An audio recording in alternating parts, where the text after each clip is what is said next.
మన కోసం మన వార్తలు అందిస్తున్న ఏటీఎం న్యూస్ కు స్వాగతం. ఆనం రామనారాయణ రెడ్డి ఇంటింటి ప్రచారంలో రెండవ రోజు హారతులతో ఘన స్వాగతం పలికిన ఆత్మకూరు ప్రజలు.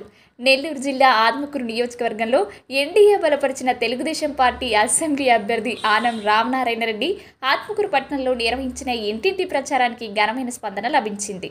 ఎన్డీఏ కూటమి పార్టీలైన తెలుగుదేశం, బీజేపీ, జనసేన పార్టీ నాయకులు, కార్యకర్తలతో కలిసి రెండవ రోజు సత్రం సెంటర్ నుండి ఇంటింటి ప్రచారం ప్రారంభించిన సమయంలో ప్రజలు ప్రతి ఇంటి వద్ద ఆనం రామనారాయణ రెడ్డిని హారతులు పడుతూ దిష్టి తీస్తూ ఎంతో ఆప్యాయంగా స్వాగతం పలికి తమ మద్దతు మీకే అంటూ తెలిపారు.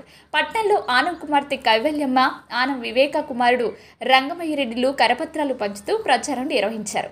బీజేపీ పార్టీ రాష్ట్ర నాయకులు కన్నటి ఆంజనేయులు రెడ్డి, తెలుగుదేశం రాష్ట్ర నాయకులు పులిమి శైలజారెడ్డి, దావా పెంచలరావు, జనసేన, బీజేపీ, తెలుగుదేశం నేతలు, కార్యకర్తలు, మహిళా నాయకులు భారీగా హాజరయ్యారు. ఆనం పర్యటిస్తున్న సందర్భంలో చాలా మంది ఆనం నిర్మించిన ప్రభుత్వ హాస్పిటల్ గురించి ప్రస్తావన చేస్తూ అది తమకెంతో ఉపయోగంగా ఉందని, అలాగే తాగునీటి పథకం ద్వారా ప్రస్తుతం రోజు మంచినీళ్లు వస్తున్నాయని తెలియపరచడం విశేషం.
చాలాసేపు నుంచి వెయిట్ చేస్తున్నారు వీళ్ళు.